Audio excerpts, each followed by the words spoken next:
Clemencia Salamanca, quien habla a nombre de Vida por Colombia.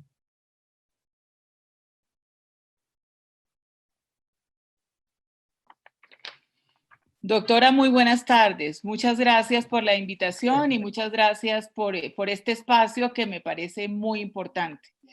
En primer lugar, señalar que el Código Civil, como bien lo decía uno de mis antecesores, tiene más de 100 años, razón por la cual la ciencia todavía no había detectado que existía vida humana desde muchísimo antes y la única fórmula que tenía para medir la existencia de la vida era que realmente el niño naciera y respirara fuera del vientre materno. Pero la realidad que hoy nos ocupa es diferente.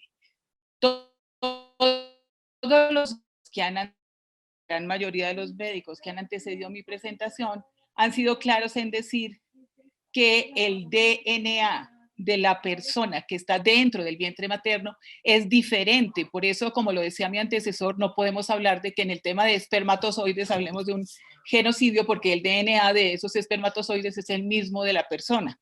En cambio, el bebé que está en el vientre materno es un ser completamente diferente y por eso no se puede hablar del derecho a decidir de la mamá porque hay otra persona de por medio. Esto por un lado. Por otro lado, decir que hay estrategias que se han utilizado y que han sido confesadas por grandes abortistas a nivel mundial, como pasó con Bernard Natalson, que hace 50 años logró despenalizar el aborto, pero él mismo confesó que había utilizado varias estrategias que voy a resumir a continuación en un escrito que pasó Vida por Colombia, en donde señaló varias cosas. Uno, información engañosa.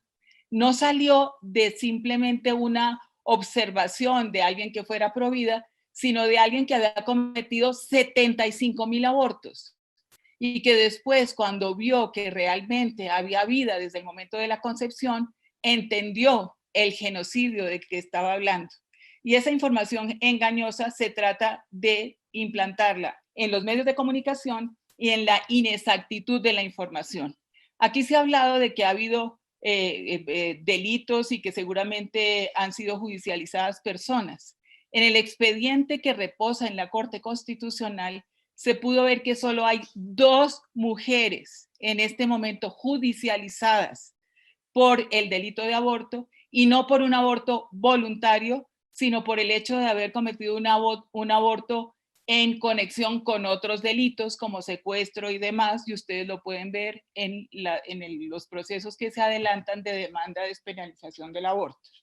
Por otro lado, mencionó Bernard Natalson que otra de las estrategias era el anticatolicismo como herramienta de justificación del aborto, y por otro lado, que es el que considero de mayor importancia y en donde ha crecido y tenemos mucha información disponible, el desconocimiento sistemático de la evidencia científica del comienzo de la vida desde la concepción.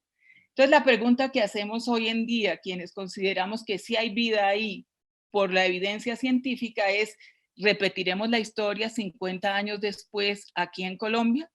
Eso no tiene ningún sentido porque es basado en información que no corresponde a la realidad. Quiero por último señalar hechos concretos que ocurren por el hecho de desconocer esta situación. El pasado 18... Doctora Clemencia, prenda el micrófono, por favor, y le damos otro minutico. Ya.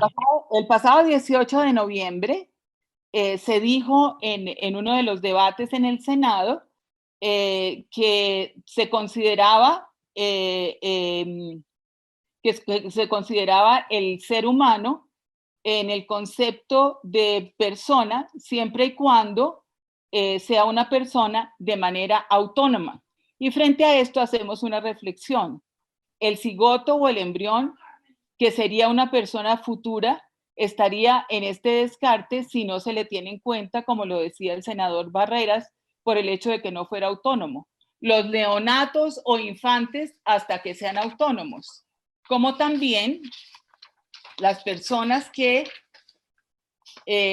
son pacientes que están en unidad de cuidados intensivos en su estado crítico o intubados, o los pacientes con ciertas enfermedades psiquiátricas, o los pacientes con Alzheimer. Estos pacientes o seres humanos, conforme a esta definición de Kant, y que están usando para descartar el cigoto o embrión como un ser humano o persona, serían descartados por no ser un sujeto con acción moral ni que actúan de manera autónoma. Quiero, por otro lado, señalar la importancia que tiene el defender desde el mismo momento de la concepción por todo el negocio que hay alrededor de los seres humanos cuando se venden como lo hemos. Bueno, doctora Clemencia, lamentamos, pero ya le dimos los 4 minutos y todavía estamos atrasados.